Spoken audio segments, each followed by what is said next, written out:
Perfecto. Buenos días a todos. Good morning. Primero, darle gracias al comité organizador por estar aquí. Es muy interesante. And now for English. Good morning. I'm most grateful for the opportunity to be here this morning and to join this fantastic international conference. And my role is to challenge some of the dominant thinking and practice in relation to sustainable development in higher education specifically. Thank you for being here today. It's so great to see people again, not on screens, but for real.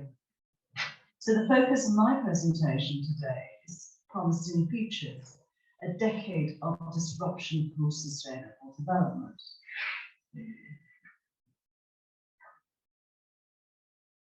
See if I can get this to work. Oh, no, never mind.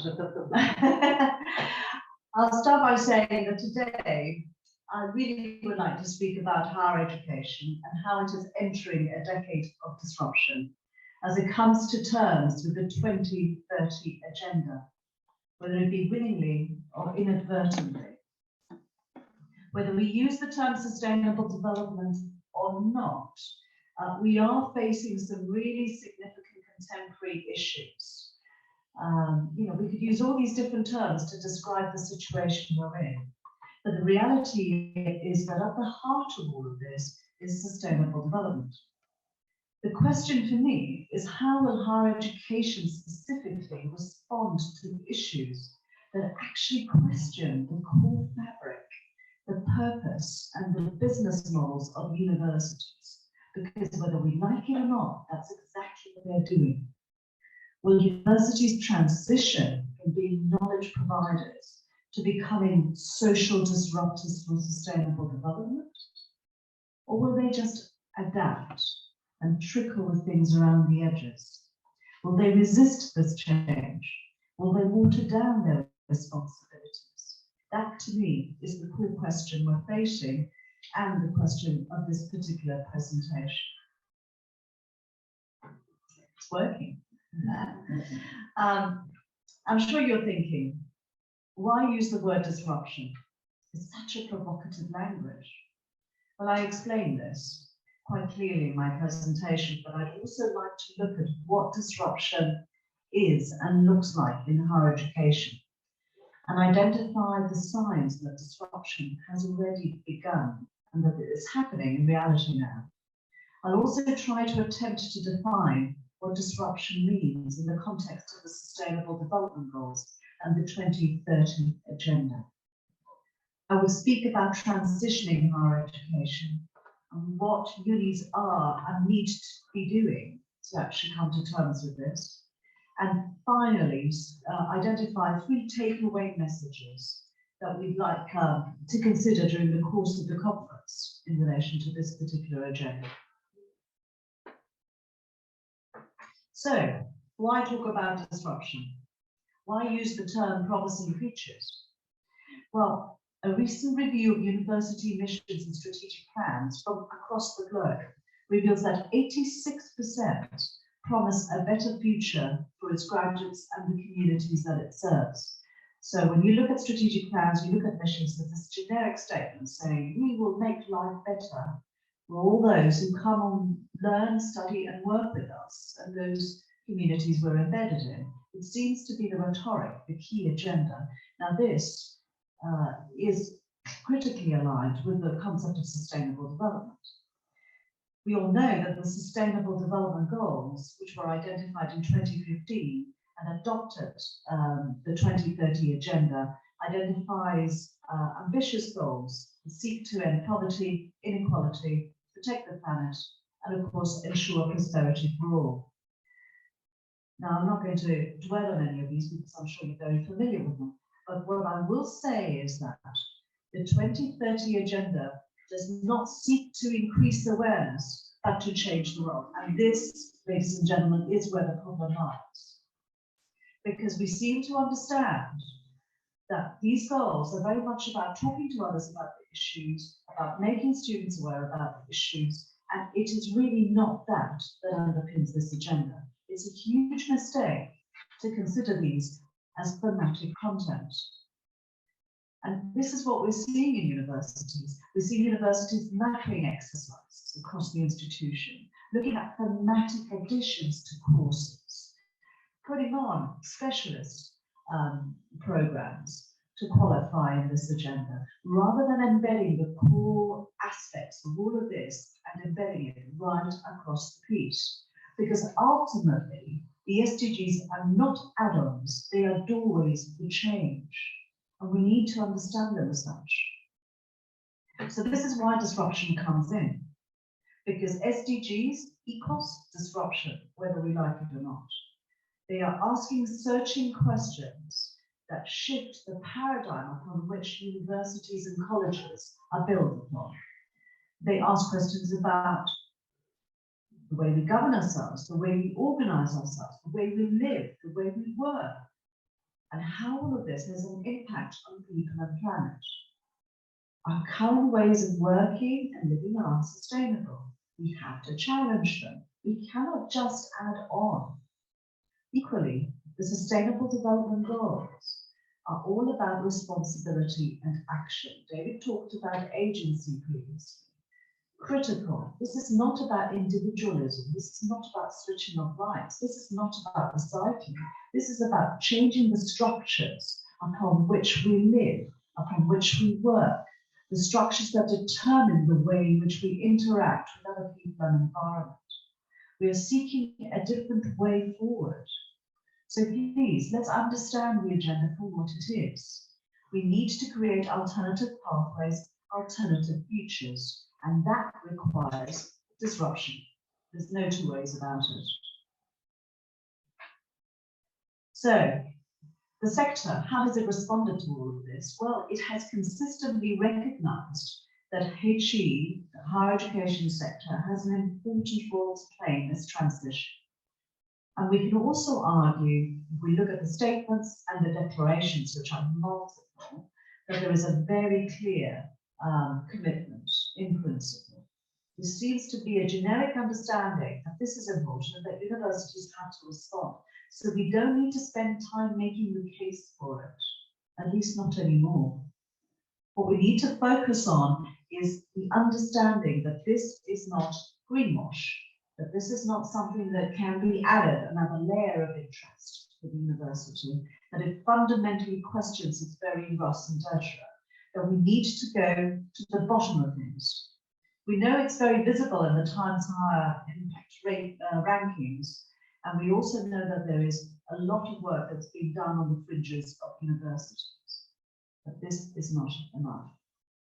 Research, basically, if you look at the journals and the most work that's been done in sustainability in higher education, you will see that implementation and adaptation is what is in front of us. It remains in the margins of higher education. The evidence suggests quite clearly that despite all the activity, all the busyness, higher education is adapting rather than transforming for sustainable development. And I'm just citing 3 major international reports that declare that quite explicitly. But I think a more thorough analytical review of journal articles with the term sustainability in higher education will very clearly evidence this if you have the time to look through them. So adaptation is a problem. Why is it a problem? Well, I think we're already seeing why it's a problem. We've seen staff being overwhelmed, not knowing what is expected of them. We see a student population that is disempowered and taking to the streets in protest. And we also see an external community that is expecting a lot more of its universities. Why? Because we're not getting to the fundamental issue. We're just playing with the margins and the outside, the outskirts of this agenda. So what are the signs that disruption is already happening? You know, it's nice for you to say this, but you know, how do we know that disruption is already happening? Well, I don't know if you're familiar with Teach the Future. This is a very European-centered example, but which has outreach externally. that it is a youth-led campaign that is urgently seeking to repurpose education around the climate emergency, and it calls not for more content, but for educational reform. Before I mentioned that the adaptation process is already happening, but what we need to do is now twist that so that the core business comes into questions, because the learners are not perceiving that change. They are seeing, again, greater awareness, greater understanding of climate education, but not greater empowerment. And so it's no wonder that we have Greta's generation hitting the streets and feeling a little bit shortchanged, as they don't know how to influence the future. They know it's a critical issue, they know it's important because our education systems, the social systems have told them, but they don't know where to start. They protest, they complain, but they don't know how to influence the system. They haven't learned how to influence the system to bring about that agency.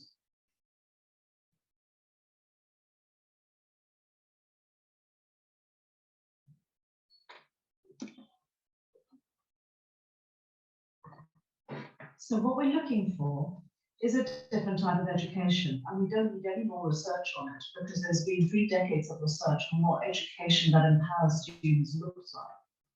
We know it. There's all these frameworks already out there. This is just one I cited in the United Nations Economic Commission for Europe that talks about not what students need to know and understand, but how they can become sustainable themselves, how they can work with others to affect change, and also what they can do to affect agency in the system. This is all defined, and there's lots of experiences captured, lots of pilot programs captured. What we need to do is reshape rapidly our landscape. You don't just need to rethink it, we need to action it. We have to have that education for change in practice. We must confront our contradictions.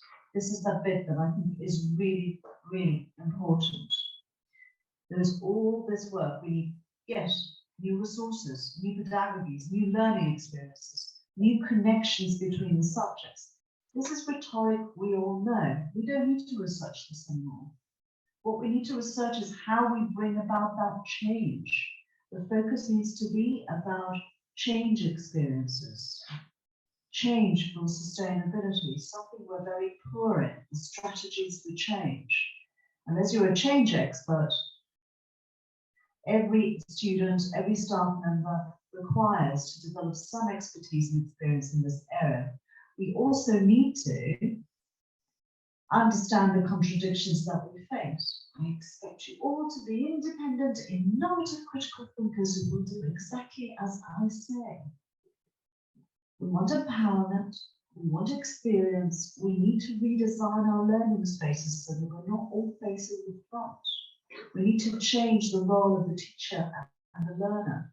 We need spaces that are not just green and have the green symbolism. We need to have spaces that allow for the creativity, that allow for the learning.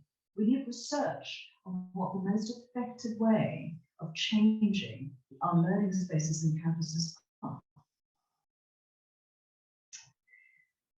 But disruption is important, and disruption is beginning to happen well beyond our classrooms.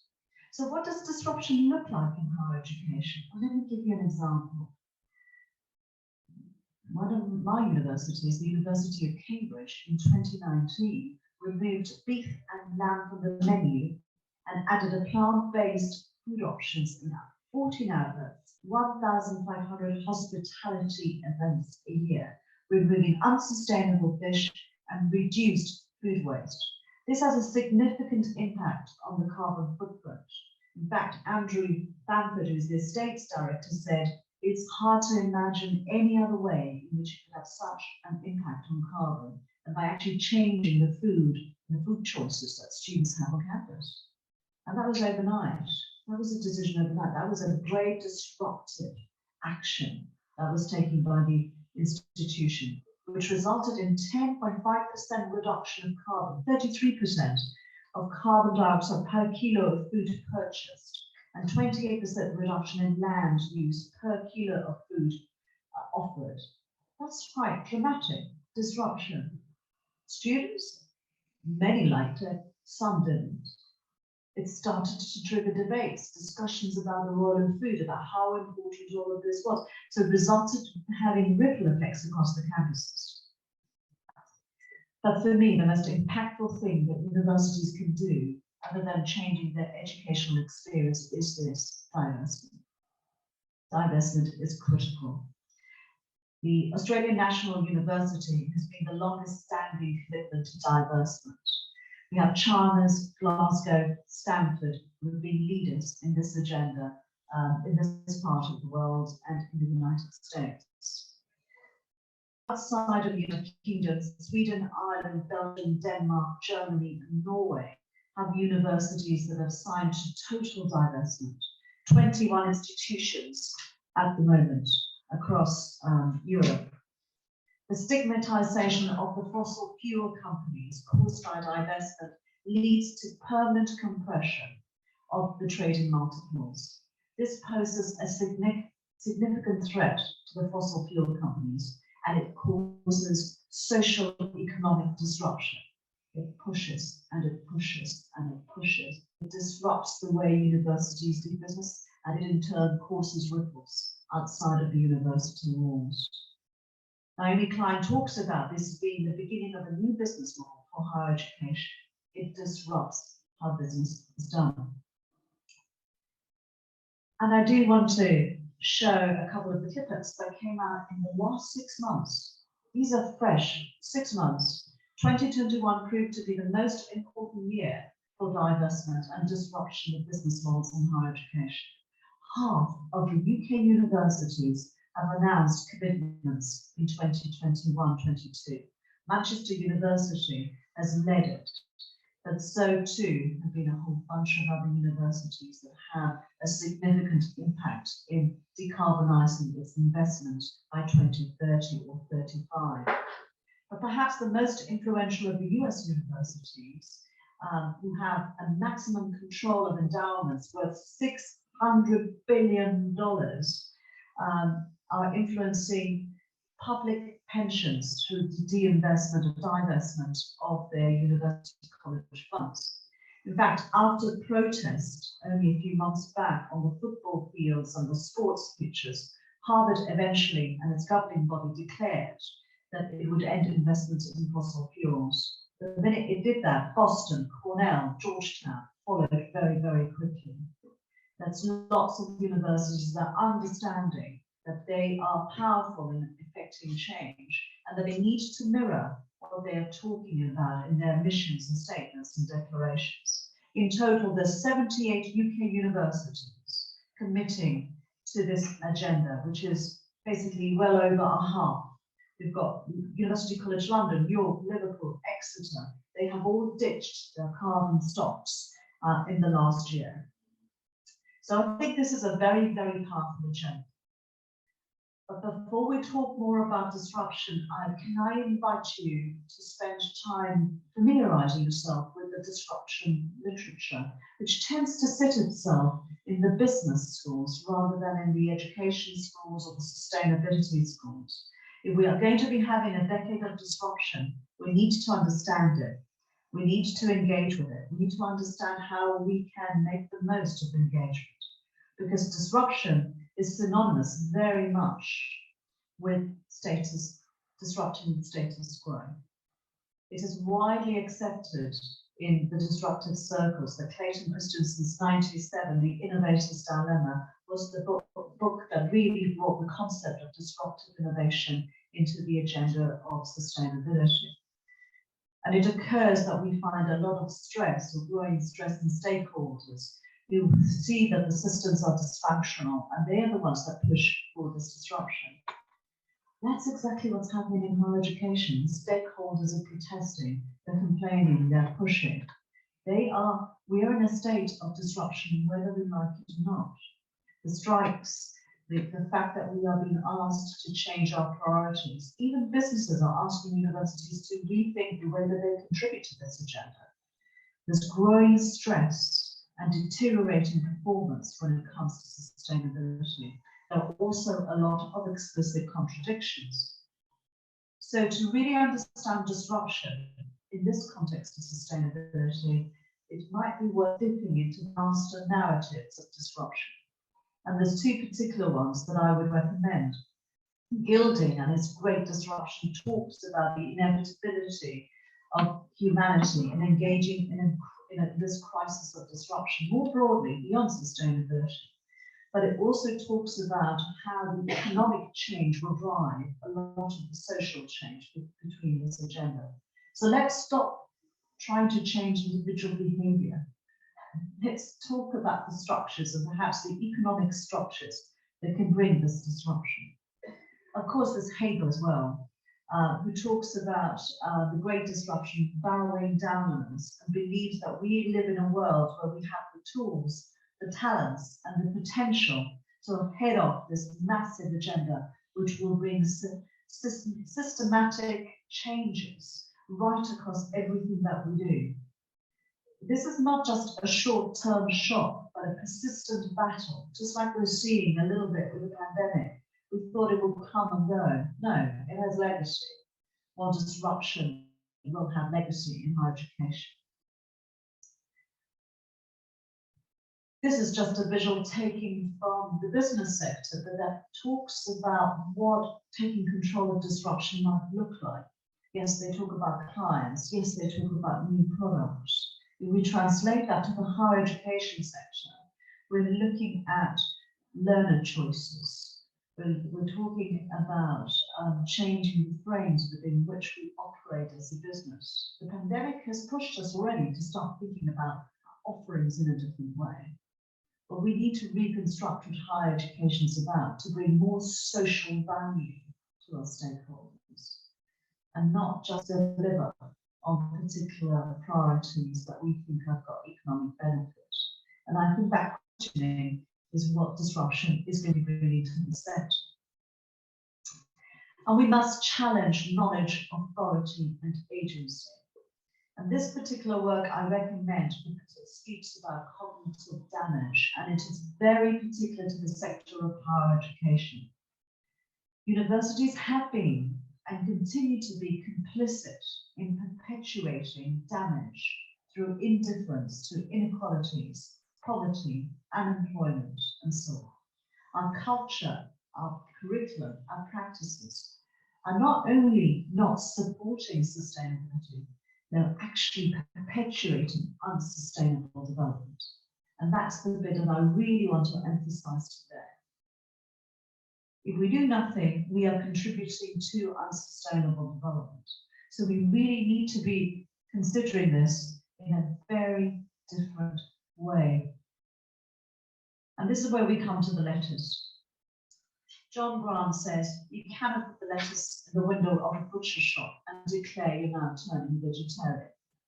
We can't have the SDGs in a specific program on a specialized topic or a specific assignment without reconsidering our educational imperative. We cannot just have commitment in principle to sustainability without reconsidering our catering on campus, our building structures, our learning spaces. We have to deal with these contradictions. We have to make these contradictions visible so that we can begin to disrupt.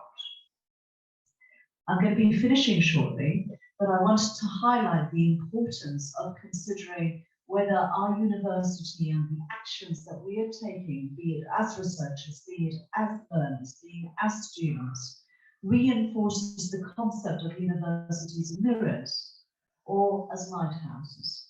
Mirrors help us study in detail and reflect the tensions and issues that exist in our society. You can even have a microscope that gets you more into depth into the issues. Can we shift that paradigm, please? Can we move into a paradigm where we're looking at universities more as lighthouses, lighting new pathways for the future, identifying new ways forward?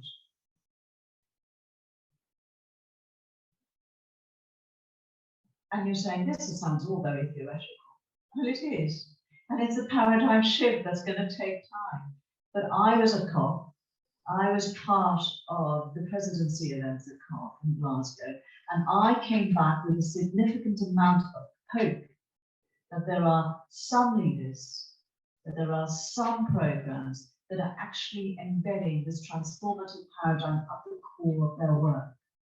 And I encourage you to visit the presidency event on education and youth that was held on the 5th of November in Glasgow, to review some of those tangible commitments and how now education and youth engagement, the future generations, are being perceived in relation to climate education.